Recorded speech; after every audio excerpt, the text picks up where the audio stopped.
It is the most recognizable silhouette on Earth, a postcard from the dawn of history, the Great Pyramid of Giza. We told it is the 4,500-year-old tomb of a god-king, Pharaoh Khufu, built with the sweat of 100,000 men using nothing more than copper chisels and brute force. It's a story of human ingenuity we all know and accept.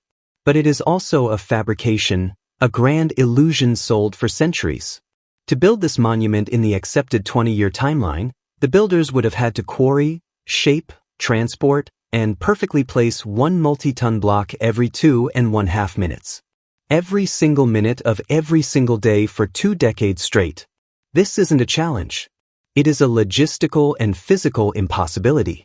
This is just the first crack in a foundation of lies. What if the only physical proof linking the pyramid to Khufu is a 19th century forgery? What if the true age of the Giza complex is written not in hieroglyphs but in the water-worn rock of the Sphinx and a celestial code in the stars pointing to a forgotten epoch 12,500 years ago? We will uncover evidence of lost technology, expose a fiercely guarded academic dogma, and reveal a profound secret about the true antiquity of civilization. A secret that has been silenced, suppressed, and buried beneath the sands of Giza. If you enjoy exploring into historical mysteries, hit that like button and subscribe. And as always with our videos, the visuals are here to add context, but they aren't necessary to follow along. Let me know in the comments where you're listening from and what time it is there. You're about to embark on a journey through history's most intriguing mysteries. Let's dive in. The first and most glaring problem is one of profound and deafening silence. The ancient Egyptians were obsessive record keepers. Their scribes were the backbone of the civilization, meticulously documenting everything. We have records of grain harvest, tax collections, labor disputes, religious festivals, and military campaigns. We have king lists like the famous Palermo stone that chronicle the major achievements of their rulers year by year. They carved their history into temple walls and painted it on the delicate surfaces of papyrus scrolls. They documented the building of lesser temples, smaller pyramids, and public works with bureaucratic precision. Yet, when it comes to the single greatest construction project in the history of their civilization, and arguably in the history of the ancient world, their records say absolutely nothing. There is not one single unambiguous hieroglyphic text, not one papyrus scroll, not one stone inscription from the time of Khufu that states, "I, Khufu, built this great pyramid." Think about that. A project that would have consumed the entire nation's economy, resources, and manpower for 2 decades went completely unmentioned. It's the equivalent of the United States having no official records of the Apollo program or modern China having no documentation for the construction of the Three Gorges Dam. It is not just unlikely, it is profoundly bizarre. This silence is so complete that it has forced Egyptologists to hang their entire attribution of the pyramid to Khufu on a single highly controversial piece of evidence. In 1837, an English adventurer named Colonel Howard Vyse, desperate to make a name for himself, used gunpowder to blast his way into the sealed chambers high above the king's chamber. Among these marks was a cartouche, an oval shape containing a pharaoh's name. The name was Khufu. Case closed. This was hailed as the smoking gun, the definitive proof. But the story of Vyse's discovery is murky to say the least. Researchers have pointed out numerous red flags. For one, Vyse was under immense pressure. His expedition was costly, and he was on the verge of returning to England empty-handed and in disgrace. He had a powerful motive to find something, anything that would secure his legacy. More damningly, the hieroglyphs themselves are suspect. The cartouche of Khufu contains spelling and grammatical errors that are inconsistent with the formal script of the 4th dynasty. In a startling twist, some scholars have argued that these errors perfectly match those found in a specific popular Egyptology textbook from Vyse's own era, a book he was known to own and study. It's been suggested that someone, perhaps one of Vyse's men or even Vyse himself, hastily copied the name from a 19th century book and painted it onto the chamber wall to create the discovery he so desperately needed. While mainstream Egyptology vehemently defends the authenticity of the quarry marks, the controversy refuses to die, leaving the only piece of direct evidence connecting Khufu to the pyramid shrouded in serious doubt. But even if we set aside the silence of the scribes and the suspicious nature of the quarry marks, we crash heading into the brutal wall of mathematics. Let's take the official narrative at its word. 2.3 million blocks placed in 20 years. If the workers labored 10 hours a day, 365 days a year with no holidays, no floods of the Nile, and no setbacks, they would have had to quarry, shape, transport, and perfectly place one multi-ton block every 2.5 minutes. Every 2.5 minutes, that's not just a monumental challenge. It is a logistical impossibility with the tools they supposedly possessed. This relentless pace doesn't account for the incredible precision required, the planning, the quarrying of giant granite blocks hundreds of miles away in Aswan, or the construction of the complex internal chambers and passageways. The numbers simply do not work. They strain credit to the breaking point. So where did this story come from? Much of it can be traced back to one man, the Greek historian Herodotus. While celebrated as the father of history, Herodotus visited Egypt around 450 BC, more than 2,000 years after the Great Pyramid was supposedly built. His accounts were based on what he was told by local guides and priests, essentially second-hand stories passed down through countless generations. This is the same Herodotus who also wrote with great authority about giant gold-digging ants in Persia and men with the heads of dogs in Libya. To base our entire understanding of the pyramid's construction on his 2 millennia-old hearsay is, to put it mildly, academically questionable. We are left with a foundation of dust. The official story of the Great Pyramid stands on 3 shaky pillars. Historical records that don't exist. Physical evidence that might be a 19th century forgery, and a timeline that defies the laws of physics and logistics. The very bedrock of our understanding is fractured, begging the question, if the story we've been told is wrong, what is the truth? And why has this far more complex and challenging reality been so fiercely resisted? The first clue lies in the pyramid's supposed purpose, the very reason for its existence. It was a tomb, they say. But as we venture inside, even that fundamental assumption dissolves into one of ancient history's most profound and unsettling paradoxes.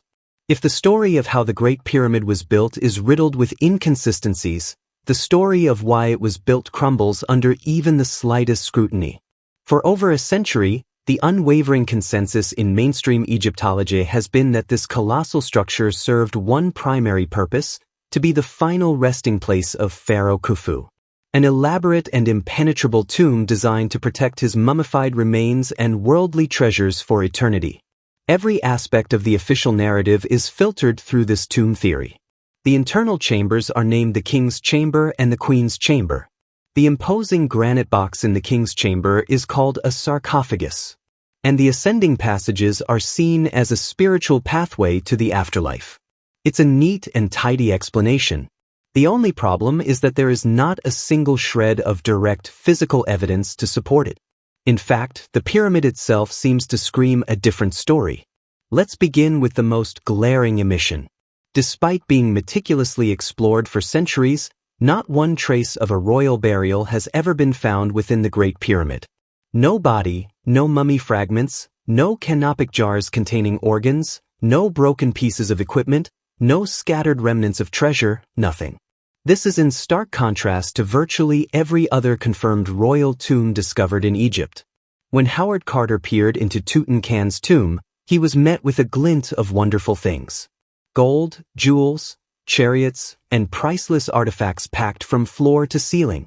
The tombs in the Valley of the Kings, even those looted in antiquity, are still rich with evidence of their original purpose. They are adorned from top to bottom with intricate hieroglyphs and vibrant paintings depicting the deceased journey to the afterlife, spells from the Book of the Dead, and endless praise for the pharaoh. The Great Pyramid, by comparison, is an empty, silent void. The interior walls are completely bare. There are no inscriptions, no carvings, no paintings, no hieroglyphs of any kind glorifying Khufu or documenting his reign. It is stark, austere, and functional, more akin to a machine or a scientific instrument than a place of sacred burial. Think about it. A pharaoh, considered a living god, builds the largest, most complex, and most expensive structure on the planet for his eternal glory, and then neglects to put his name on it anywhere. He defies logic and everything we know about the ego and divine importance of Egyptian pharaohs. They were masters of propaganda, carving their legacies into every available stone surface. The complete absence of such markings inside the pyramid is not just an anomaly. It's a profound and deafening silence that directly contradicts its supposed function as a tomb. Then there is the matter of the so-called sarcophagus in the king's chamber. This large lidless granite box is often presented as the centerpiece of the tomb theory.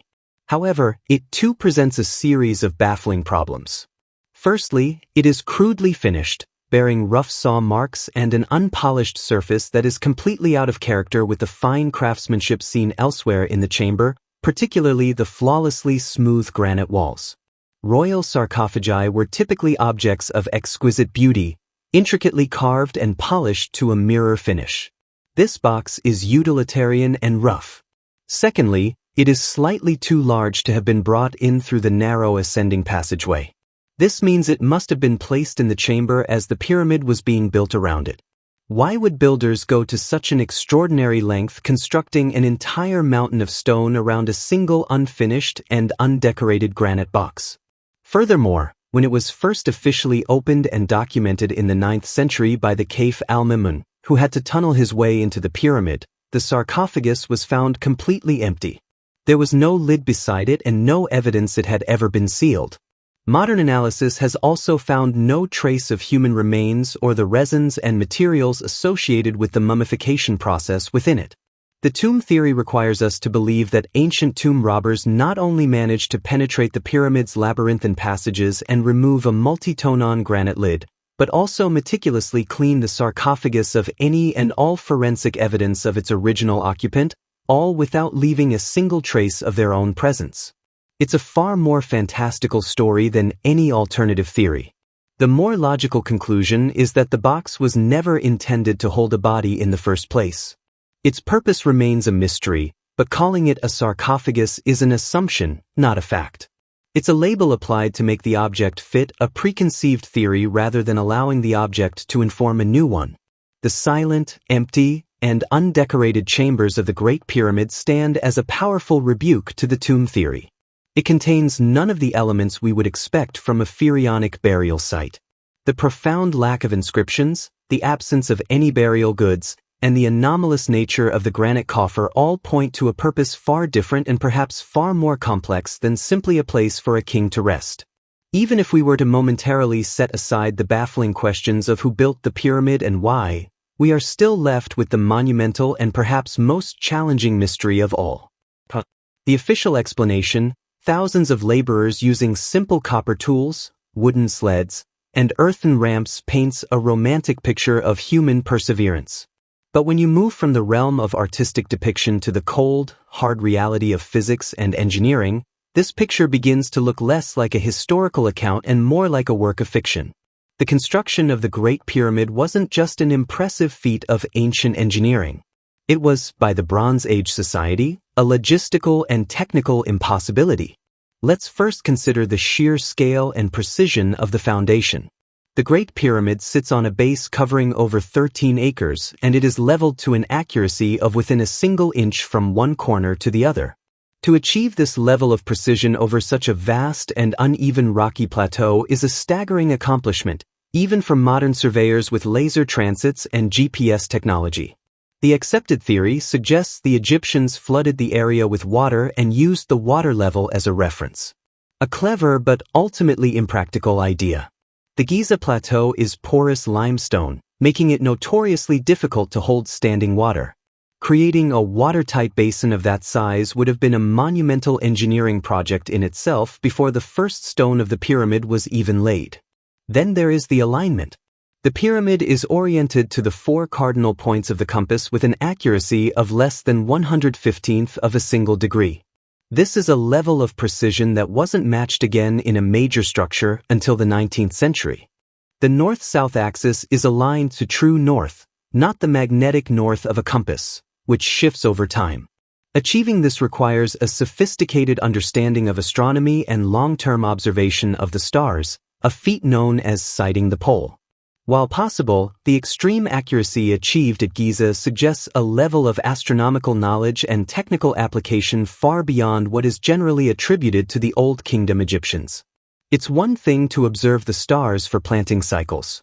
It's another to use them to orient a 6 million-ton structure so perfectly that the error is almost imperceptible. The true nightmare for the conventional theory, however, lies in the quarrying, transportation, and lifting of the stones themselves. The core of the pyramid is made of massive limestone blocks averaging 2.5 tons each. But the most challenging materials were used for the interior chambers. The king's chamber, for example, is constructed entirely from Aswan granite, a notoriously hard stone. These granite blocks, some weighing between 50 and 80 tons, were quarried over 500 m south of Giza. Imagine that journey. The mainstream narrative suggests these colossal blocks were loaded onto wooden barges and floated down the Nile. This theory casually glosses over the immense difficulty of loading an 80-ton block the weight of a modern battle tank onto a wooden boat without it capsizing and then navigating the Nile's currents and sandbanks for hundreds of miles. Upon arrival at Giza, the challenge only intensified. How are these multi-ton behemoths lifted over 200 feet into the air and placed with millimeter precision? The prevailing theory posits the use of enormous ramps, either a single long external ramp or a spiraling one that wrapped around the pyramid as it grew. Both ideas face crippling problems. A single straight ramp reaching the pyramid's summit would have needed to be over a mile long, containing more material and requiring more labor to build than the pyramid itself. A spiraling ramp would have obscured the pyramid's corners and sides, making the precise geometric alignment impossible to maintain during construction. No archaeological evidence for such colossal ramps has ever been found. Despite the fact that their deconstruction would have left a massive footprint of debris, it's a solution that creates more problems than it solves. Perhaps most damning of all is the precision of the stonework itself. The casing stones that once covered the pyramid made of brilliant white limestone were cut and fitted with such accuracy that a razor blade cannot be inserted between the joints. The surfaces were polished to a standard that modern optical engineers would admire. This isn't rough-hewn masonry. This is master-level craftsmanship on an industrial scale. We are told this was achieved with soft copper chisels and stone pounders. But copper is a soft metal, barely harder than a fingernail on the MO scale of mineral hardness. It blunts and deforms almost instantly when used on limestone, let alone granite. Experimental archaeology, where researchers have tried to replicate these feats using replica tools, has been a dramatic failure. They have managed to chip away tiny amounts of stone with immense effort. Their copper tools rendered useless in minutes. They have demonstrated that the official method is catastrophically inefficient, making the proposed 20-year timeline utterly impossible. The gap between what primitive tools can do and what we see at Giza is not small gap. It is a technological chasm. The official story asks us to believe in a miracle of manpower. But the stones themselves tell a different story. One of impossible precision, impossible logistics, and an impossible timeline. In the heart of this sprawling historical enigma where every stone seems to pose a question, one man has positioned himself not as an investigator seeking answers, but as a sentinel guarding a sacred and unchangeable truth. For decades, the global face of Egyptian archaeology, the man who holds the keys to its sandy kingdom, has been Dr. Zahi Hawass. Charismatic, media-savvy, and instantly recognizable in his signature Indiana Jones-style fedora, Hawass has wielded more power and influence over our understanding of ancient Egypt than any pharaoh since Tutankhamun. He has served as the Secretary General of the Supreme Council of Antiquities and later as Egypt's first ever Minister of Antiquities, granting him near absolute authority over every excavation, every artifact, and every theory that emerges from the Nile Valley. To the outside world, he presents himself as the passionate protector of Egypt's priceless heritage. A noble guardian shielding it from fringe theories and reckless speculation. But to a growing number of independent researchers, archaeologists, and scientists, he is something else entirely, the ultimate gatekeeper of history. A figure whose legacy is defined not by the discoveries he has enabled, but by the ones he has actively suppressed. His control has been notoriously absolute. For years, if you wanted to dig in the sands of Egypt, conduct a scientific test on an artifact, or even film a documentary at a historical site, all roads led through Zahi Hawass. His approval was the only one that mattered. This centralized power structure, while perhaps efficient, created an environment where one man's worldview became the official unchallengeable doctrine. And Hawassi's worldview is staunchly traditional. He is a fierce defender of the established narrative. The pyramids were tombs for the pharaohs of the 4th dynasty. They were built by Egyptian hands with simple tools. And there is nothing more to the story. End of discussion. Any theory, no matter how well supported by evidence, that dares to challenge this orthodoxy is met not with scholarly debate, but with ridicule, dismissal, and most effectively, the denial of access. The list of researchers and projects that have been stonewalled or outright shut down by Hawass is long and troubling. We've seen how Robert Schoch and John Anthony West's geological evidence for an older Sphinx was systematically ignored by the Egyptological community, a community largely under Hawass's influence. When Robert Bovell proposed his groundbreaking Orion correlation theory, suggesting the pyramids were a celestial map from a much earlier epoch, Hawass publicly derided him and his ideas, effectively branding him an academic pariah. The pattern is consistent. Present a theory that fits the established timeline and you might get a permit. Present a theory that suggests a radically different history, one involving older civilizations or forgotten technologies, and the gates to Egypt slam shut. This isn't merely about protecting Egyptian heritage from wild ideas. It's about controlling the narrative itself. In a now famous televised confrontation with researcher Graham Hancock, was declared regarding an alternative theory, the theory is closed. I closed it and I'm going to close it. This wasn't the statement of a scientist open to new evidence. It was the decree of a man who sees history not as a subject for ongoing inquiry, but as a finished book that he alone has the authority to write. He has fostered a culture of fear and silence within the archaeological community in Egypt. Many local Egyptologists and inspectors who may harbor their own doubts about the official story are unwilling to speak out for fear of losing their jobs and their access to the sites they have dedicated their lives to studying. Independent thought is stifled in favor of towing the party line. Why such fierce resistance? Supporters argue that Hawass is simply doing his job, protecting Egypt's national treasures from being hijacked by sensationalists and conspiracy theorists. In a world of ancient aliens and pyramid power fantasies, a degree of skepticism is healthy. But Hawass's actions often go beyond healthy skepticism into the realm of active suppression of legitimate scientific inquiry. When groundbreaking discoveries are made, his first instinct often seems to be to control and contain the information rather than to celebrate and explore it. This leads to a more troubling question. Is this fierce gatekeeping designed to protect Egypt's heritage? Or is it designed to protect the reputations and careers of those who have built their entire legacies on the traditional story?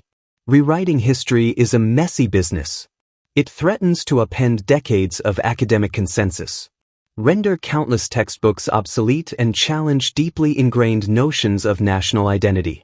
For Egypt, whose modern identity and tourism industry are so profoundly linked to the glory of the pharaohs, the idea that their most iconic monuments might have been built by a predecessor civilization is a complicated and perhaps unwelcome proposition. By maintaining an iron grip on the flow of information, Hawass has effectively ensured that the official story, his story, remains the only story. But as we will see, secrets buried in the sand have a way of eventually coming to light, whether the gatekeepers wish them to or not. While the gatekeepers of history have worked tirelessly to maintain the integrity of the official narrative, the Great Pyramid itself seems determined to reveal its secrets. Over the past few decades, tantalizing clues have emerged from deep within its stone labyrinth, hinting at a reality far more complex than the simple tomb story allows. These are not speculative theories, but physical discoveries made with modern technology. Discoveries that have been met with a perplexing mixture of initial excitement followed by official silence and restricted access. The pyramid is talking, but it seems some are determined to muzzle it. The first major crack in the monolith of accepted knowledge appeared in 1993. A German robotics engineer named Rudolf Gantenbrink was commissioned by the Egyptian Antiquities Organization to explore the two narrow, mysterious shafts extending upwards from the so-called Queen's Chamber. For over a century, these 8 by 8-inch shafts were dismissed by Egyptologists as mere ventilation shafts. Even though they were sealed at their entrance and didn't lead to the pyramid's exterior, they were considered a symbolic, non-functional architectural quirk. Gantenbrink, however, had a different purpose in mind: to install a ventilation system to reduce humidity in the chamber.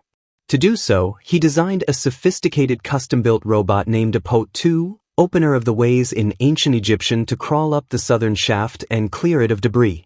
After navigating the tiny, claustrophobic passage for nearly 200 feet, Tu's camera transmitted a startling image back to the stunned team. The shaft did not simply end. It was deliberately blocked by a pristine limestone slab, a small, mysterious door. What made this discovery electrifying were two small ornate copper fittings embedded in the door, appearing like handles or pins. This was an unprecedented find. Metal is incredibly rare inside the Great Pyramid, and these pieces were clearly manufactured, suggesting a deliberate and significant purpose. The world was captivated. What lay behind Gantenbrink's door?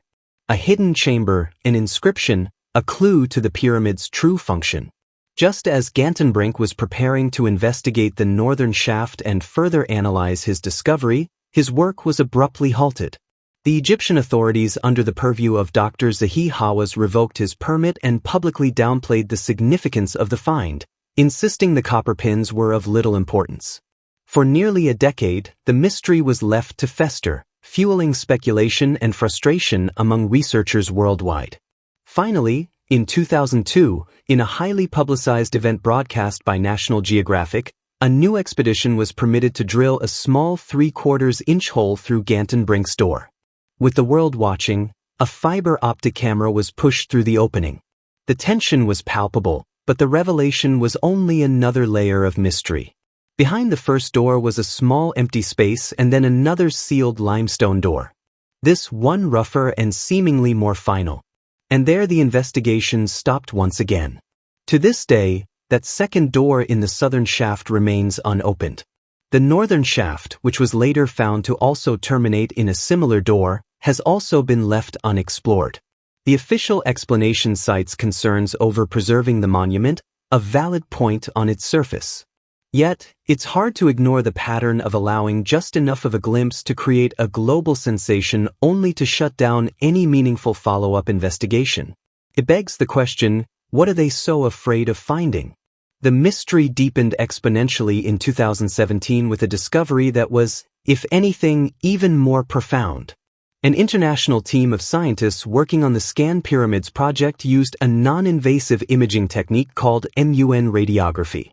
MUN are subatomic particles created when cosmic rays strike the Earth's upper atmosphere.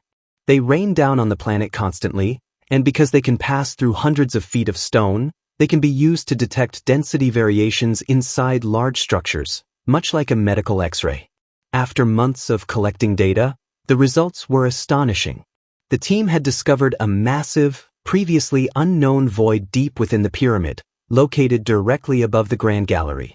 This hidden chamber, dubbed the Big Void or Scan Pyramids Void, is enormous, at least 100 feet long and comparable in volume to the Grand Gallery itself, the largest known corridor in the structure. This was hailed as the most significant discovery at Giza in over a century. It proved beyond any doubt that the Great Pyramid still held major structural secrets. Yet again, the official reaction was one of cautious dismissal. Dr. Hawass and other officials immediately sought to downplay the discovery, suggesting it was likely just a gap in the construction or a collection of smaller, insignificant spaces.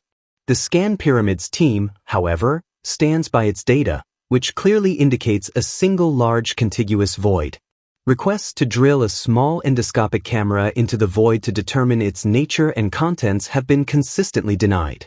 Here we have a sealed door with metal fittings and a hidden chamber the size of a passenger airplane. Both discovered with cutting-edge science, and the official stance is to look away. These are not fringe theories. These are physical realities. The The sealed doors and the great hidden void are puzzle pieces that simply do not fit into the neat box of the tomb theory. They suggest a level of internal complexity, an unknown purpose that mainstream Egyptologists seems unwilling to confront.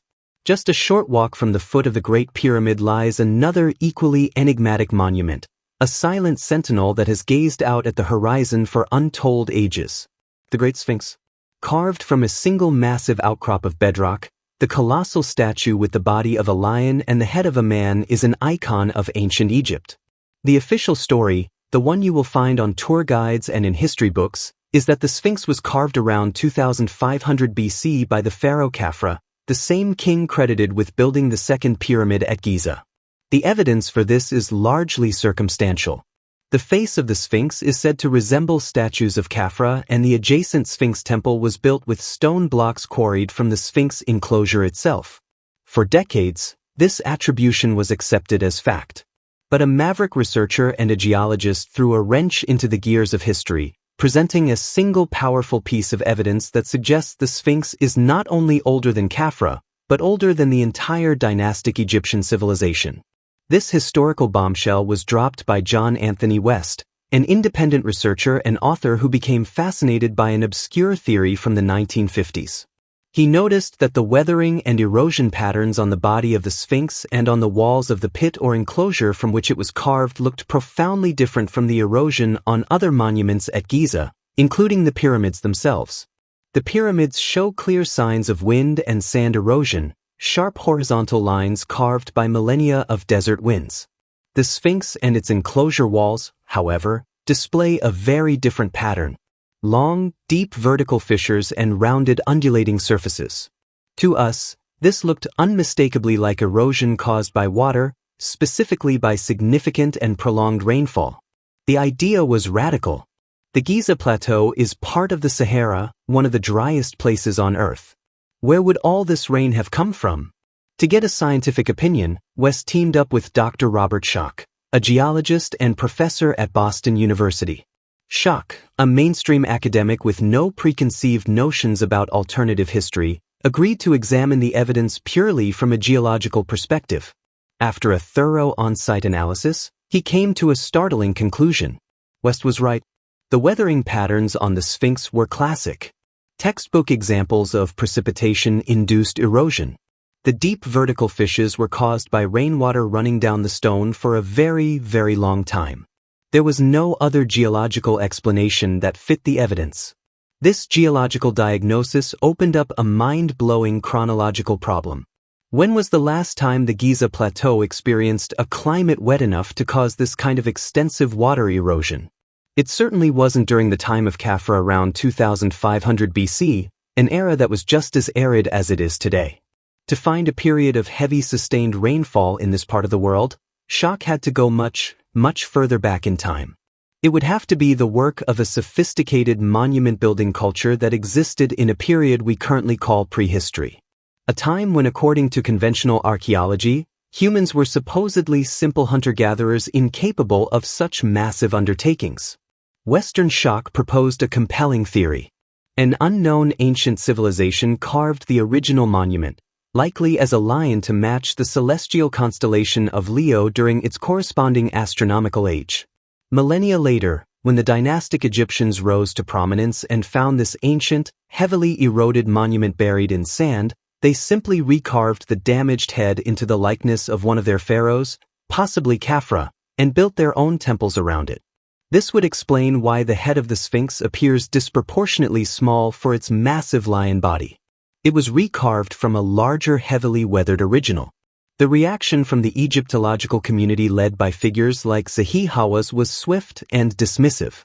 They rejected the geological evidence out of hand, offering weak counterarguments such as the idea that the erosion was caused by Nile flood waters, geologically impossible given the Sphinx's elevation, or poor quality limestone, which doesn't explain the difference in weathering patterns between the Sphinx and other nearby structures made of the same stone.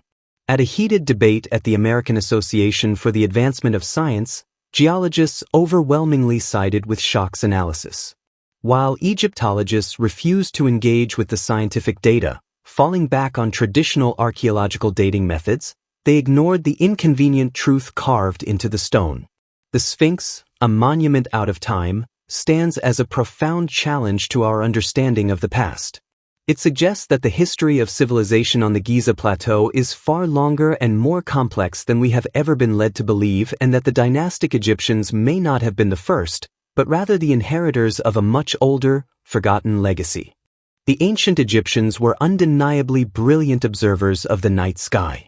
Their calendar, their religion, and their mythology were all deeply intertwined with the cycles of the sun, moon, and stars. But one particular constellation held a place of supreme importance: Orion, the celestial hunter. To the Egyptians, this star group represented Osiris, the god of resurrection and the afterlife, a central figure in their spiritual beliefs. It is no surprise then that researchers have long suspected a connection between Orion and the monuments at Giza. But it was an engineer and author named Robert Bovell who in the late 1980s uncovered a connection so precise and profound that it threatened to rewrite the very timeline of civilization. Bovell, who grew up in Egypt, was intimately familiar with both the monuments and the night sky. One evening, while gazing at the three prominent stars that form Orion's belt, he was struck by a sudden, powerful realization. The layout of the three stars, two bright ones in a perfect diagonal line, and a third slightly dimmer one offset to the side, seemed to perfectly mirror the layout of the three pyramids on the Giza Plateau. The two larger pyramids, Khufu and Khafre, form a perfect diagonal.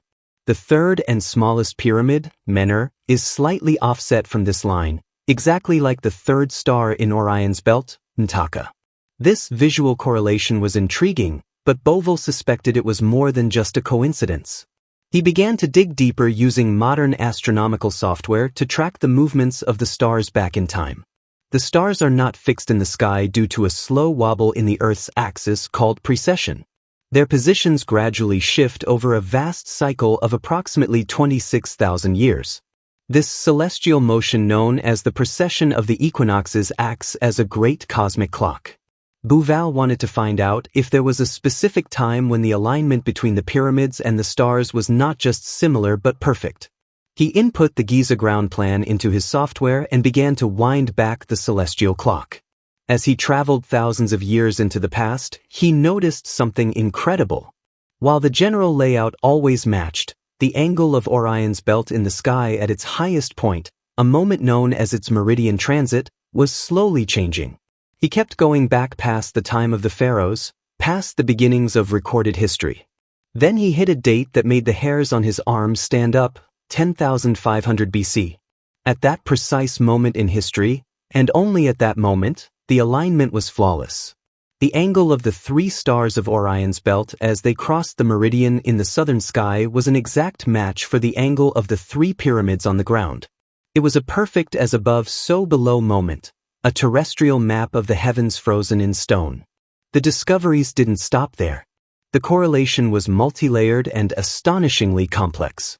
On that same date, 10,500 BC, the Milky Way, which the Egyptians saw as a celestial river and called the Winding Waterway, arched across the sky in a position that perfectly corresponded to the path of the Nile River on the ground. Furthermore, the Giza complex isn't just about the three main pyramids. Other smaller structures on the plateau also seemed to correspond to other stars in the constellation of Orion. It was a complete site-wide celestial diagram. And then there was the Sphinx. On the vernal equinox in 10,500 BC, at the moment of sunrise, the Great Sphinx would have gazed directly at the eastern horizon. And rising before it would have been its own celestial counterpart, the constellation of Leo. This creates a breathtakingly elegant symmetry.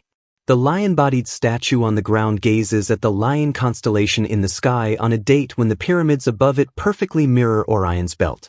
The date of 10,500 BC, which Bovell arrived at through pure astronomical calculation, provided an independent and stunning corroboration for the geological date proposed by Schoch and West for the origin of the Sphinx. Two completely different scientific disciplines, geology and astronomy, were pointing to the same impossibly ancient period in history. This is the Orion correlation theory, and its implications are monumental. It suggests that the Giza master plan was not conceived in 2500 BC. Instead, the layout of the site was designed, and perhaps the initial construction of some of its key monuments like the Sphinx began around 10,500 BC. This doesn't necessarily mean the pyramids as we see them today were fully completed at that time. It's possible the site was planned and initiated by a far older culture, and that the pharaohs of the 4th dynasty like Khufu came along 8,000 years later and completed or rebuilt the structures on a pre-existing sacred plan. Much like cathedrals in Europe are often built on the foundations of older pagan temples.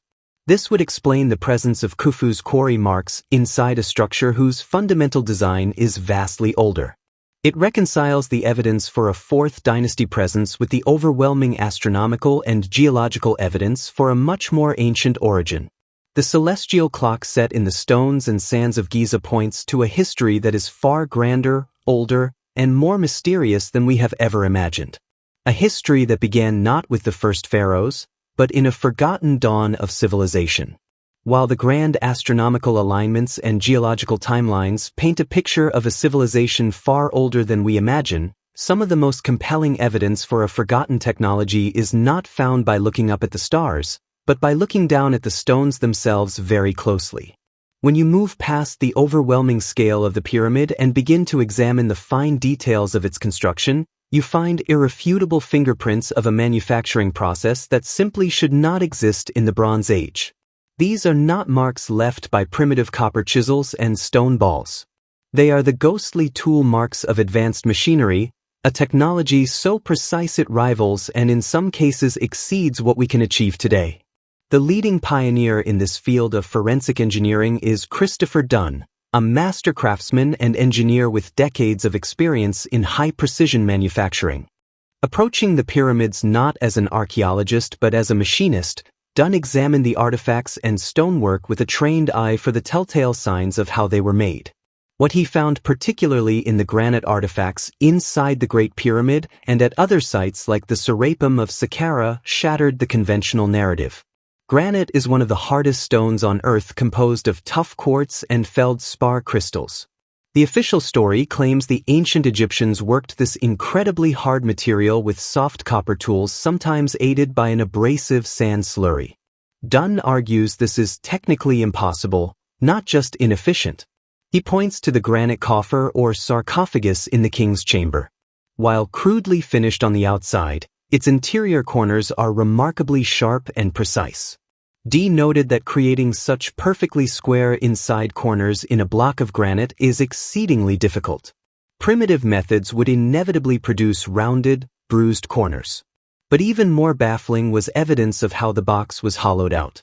Dunn discovered faint but clear traces of large-scale sawing. The marks indicate the use of a massive saw, perhaps up to 35 feet in diameter, that cut through the granite with a speed and efficiency that defies belief. But the most stunning evidence came from what appeared to be drill holes.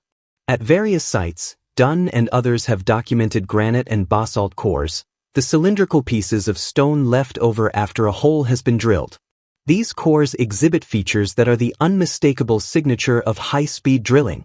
One of the most famous examples found by the pioneering Egyptologists of Flinders Petrie shows a distinct spiral groove running down its length.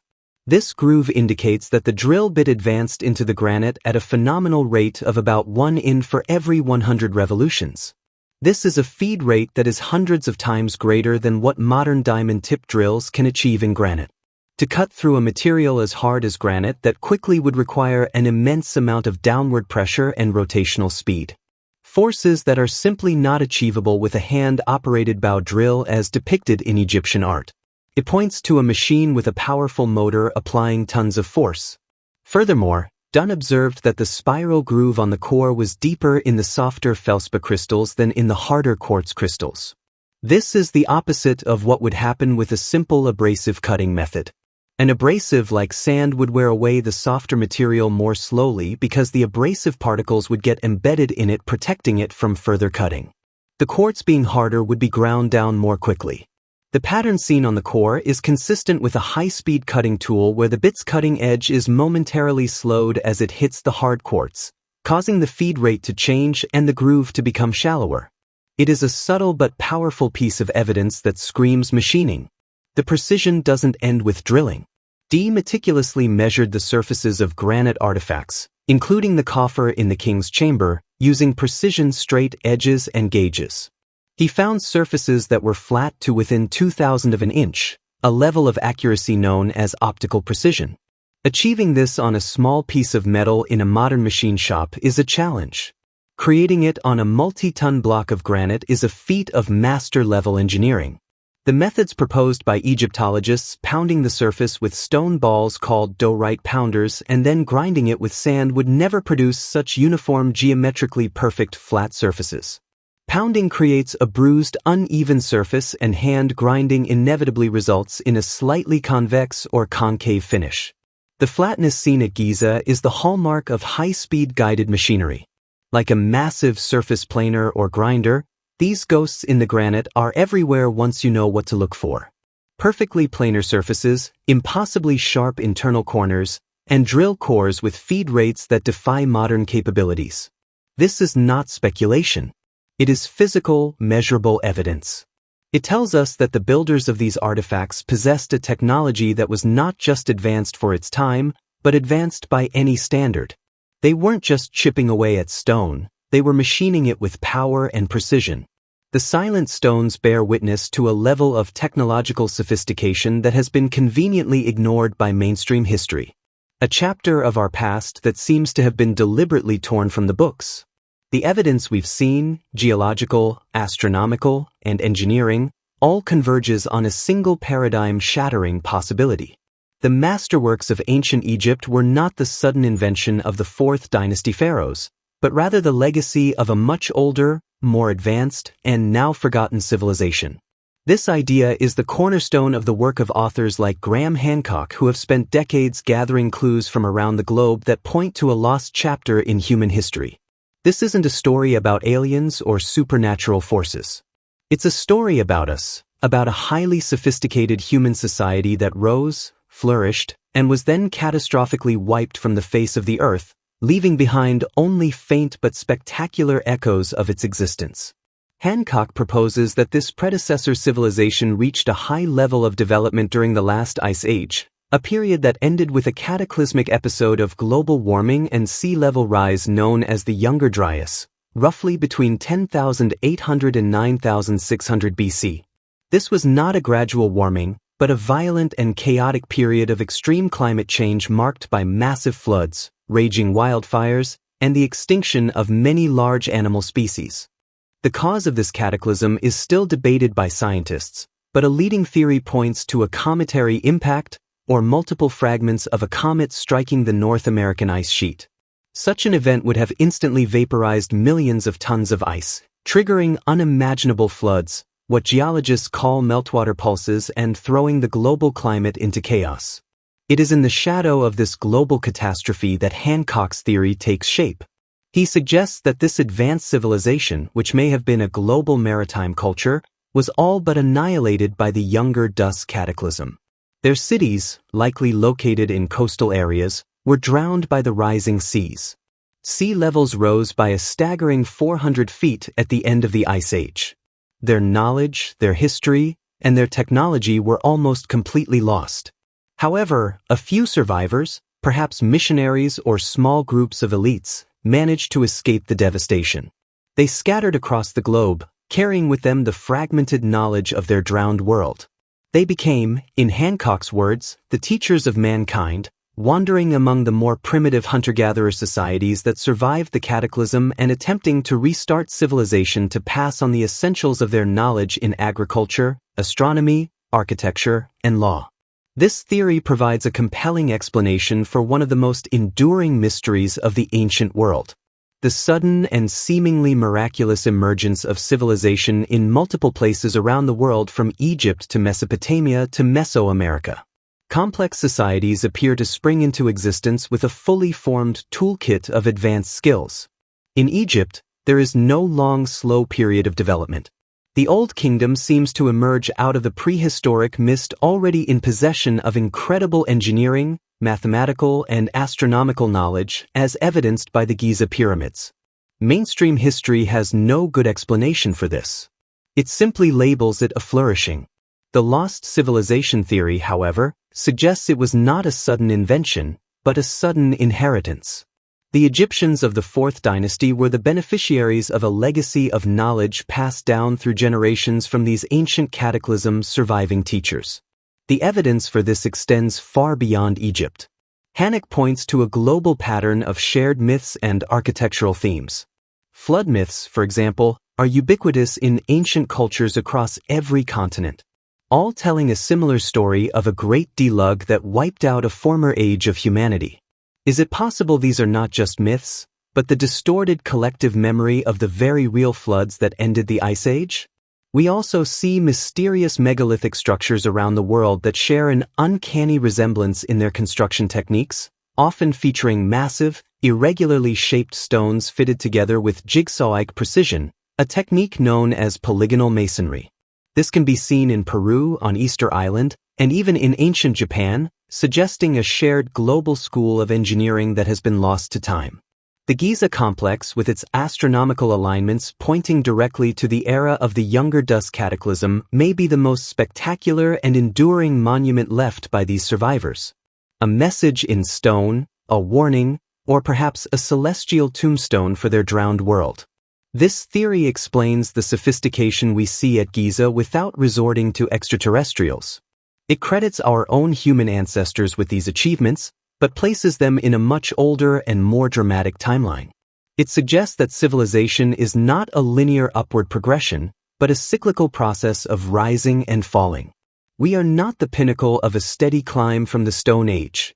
We may simply be the latest civilization to emerge from the ruins of a former, greater one. The echoes of this drowned world are faint, but they are there in the water-worn stones of the Sphinx, in the celestial clock of the pyramids, and in the shared myths of our most ancient cultures. They challenge us to accept that we have a species-wide amnesia, that a huge and vital part of our own story has been lost beneath the waves, waiting to be rediscovered. The trail of this lost civilization, this network of ancient masters, does not end at the Giza Plateau. When you begin to look at the global archaeological record through this new lens, a startling pattern emerges. Giza is not an isolated anomaly. It is the most famous and spectacular node in a worldwide web of mysterious megalithic sites that all seem to whisper the same story of a forgotten past. These sites, often chronologically problematic and technologically inexplicable, point to a shared, sophisticated heritage that long predates the rise of our conventionally recognized ancient cultures. One of the most profound pieces of this global puzzle lies not in Egypt, but hundreds of miles away in modern-day Turkey at a site called Göbekli Tepe. Unearthed in the 1990s, this complex has been a bombshell for mainstream archaeology. It consists of multiple massive circular enclosures made of T-shaped limestone pillars, some standing over 18 foot tall and weighing up to 20 tons. These pillars are decorated with exquisite and complex carvings of animals like lions, foxes, spiders, and vultures. Using radiocarbon dating on organic material found at the site, archaeologists have dated Göbekli to an astonishing 9600 BC. That places it squarely at the end of the Younger Dust period, the very time of the Great Cataclysm proposed by Graham Hancock. This is 6,000 years older than Stonehenge and 7,000 years older than the Great Pyramid is supposed to be. The implications are earth-shattering. According to the traditional historical timeline, the people of this era were supposed to be primitive hunter-gatherers living in small nomadic bands, utterly incapable of organizing the labor, quarrying the stone, and executing the artistic and architectural vision required to build something on the scale of Quebec. This site single-handedly demolishes the long-held theory that agriculture had to come before complex society and monumental architecture. Here it's the other way around. The temple came first. Some archaeologists now theorize that the need to feed the large workforce required to build Göbekli may have been the very catalyst that spurred the invention of agriculture. It's a complete reversal of the established narrative. Hancock and others see Göbekli as a crucial link in the chain. Perhaps a center of innovation or an astronomical observatory built by the survivors of the lost civilization. A place to preserve their sacred knowledge after the world had been remade by flood and fire. The technological echoes resonate back in Egypt, far from the Giza Plateau. Journey south to the ancient site of Abydos and you find the Ogeron, a mysterious temple built behind the main temple of Seti I. The Ogeron is constructed from colossal granite blocks, some weighing over 100 tons, fitted together with the same mind-boggling precision seen at Giza. Its architectural style is stark, megalithic, and completely different from the inscribed and decorated temples of the New Kingdom pharaohs who built around it. Many early Egyptologists struck by its primitive yet powerful design believed it to be far older than the surrounding structures. Geologically, it sits at a much lower elevation and shows signs of having been submerged in water for long periods. Could the Ogeron be another remnant of this earlier civilization? A structure so ancient that even the pharaohs of Seti the first time revered it as a relic from the age of the gods.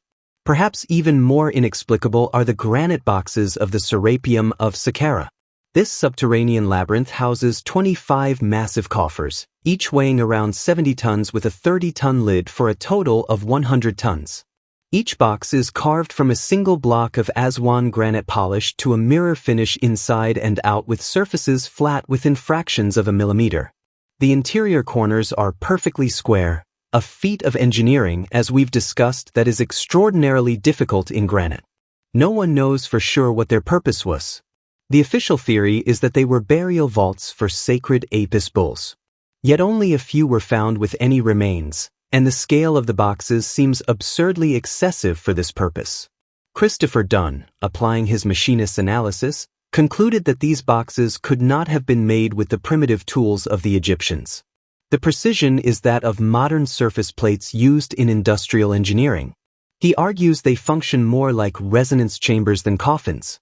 Whatever their purpose, their manufacturer represents a level of technological mastery that is completely out of place in the accepted timeline.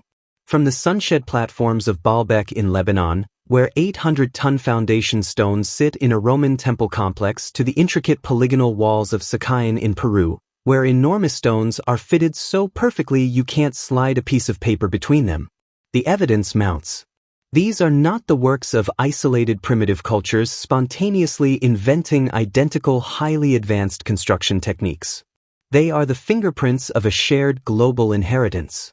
A master blueprint that was distributed across the world. Gobasi, the Sapum and Giza are not just tourist sites. They are pieces of a colossal interconnected puzzle.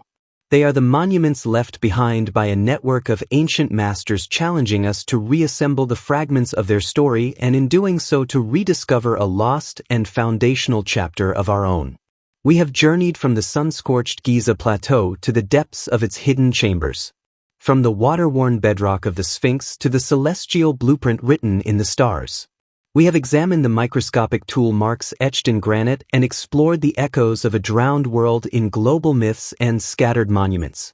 At every turn, the official comfortable narrative of history has been challenged, not by baseless speculation, but by a mounting tide of scientific and physical evidence. We are left standing before a profound historical crossroads, forced to confront a startling conclusion. The story we have been told about our ancient past is not just incomplete. It may be fundamentally wrong. And the resistance to exploring this new emerging history suggests that there is far more at stake than just correcting a few dates in a textbook. Let's synthesize what the evidence is telling us. The Great Pyramid itself provides almost no credible evidence that it was a tomb for Pharaoh Khufu. It is anonymous, undecorated, and was found empty of any royal burial. The logistics of its construction, the impossible timeline, the transportation of 80-ton blocks, the precision leveling and alignment defy the capabilities of a Bronze Age society armed with primitive tools. The microscopic evidence of machining, from high-speed drills to optically flat surfaces, points to a level of technology that is radically out of place in the accepted timeline. Then we have the Sphinx, whose water-weathered stones tell a geological story of immense antiquity, placing its origins thousands of years before the pharaohs. This ancient date is independently confirmed by the pyramid's astronomical alignment with the constellation Orion, which creates a perfect celestial map in the sky as it appeared in 10,500 BC. And finally, this timeline connects Giza to a global network of other anomalous ancient sites like Gerbesipe and the Serapeum, which also exhibit impossible engineering and problematic dating, suggesting the existence of a highly advanced global predecessor civilization that was lost to a great cataclysm at the end of the last ice age. When laid out together, these pieces of evidence form a coherent and powerful alternative narrative. It's a story of a lost golden age, of a forgotten episode in the human journey. It's a story of a more magnificent and/or inspiring than the one it seeks to replace. So why is it met with such fierce, almost dogmatic resistance from the academic establishment? Why are figures like Dr. the Zahi Hawass so determined to close the debate? Why are sealed doors left unopened and vast hidden chambers left unexplored? The answer is complex, rooted in institutional inertia, professional pride, and the very nature of how we construct our understanding of the world. For over a century, the entire edifice of modern Egyptology, and by extension our model of ancient history, has been built upon the foundation of the current timeline. Careers have been made, reputations established, and entire university departments funded based on this specific version of the past. To admit that the pyramids could be thousands of years older or that the Egyptians inherited their knowledge from a prior civilization would be to pull the rug out from under the entire discipline. It would mean that generations of esteemed scholars have been wrong about the most fundamental aspects of their field. It's not just a correction. It's an academic earthquake. This isn't necessarily a conscious conspiracy to deceive.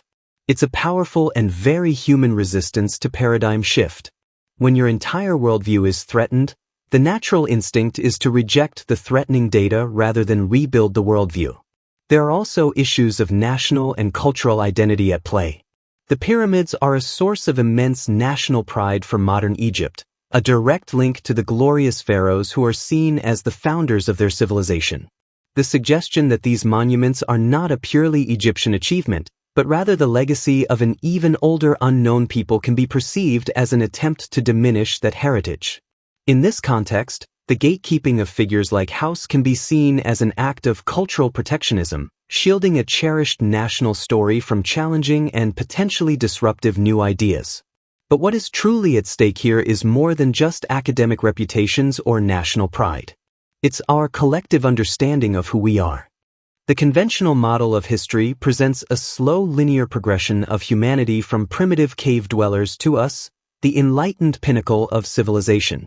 The existence of a highly sophisticated ancient civilization that rose and then fell catastrophically shatters this comforting, arrogant view. It suggests that civilization is fragile, that we are a species with amnesia, and that we too could be one cataclysm away from becoming a forgotten legend for a future age. It's a humbling and deeply unsettling thought. It forces us to ask, what else have we forgotten?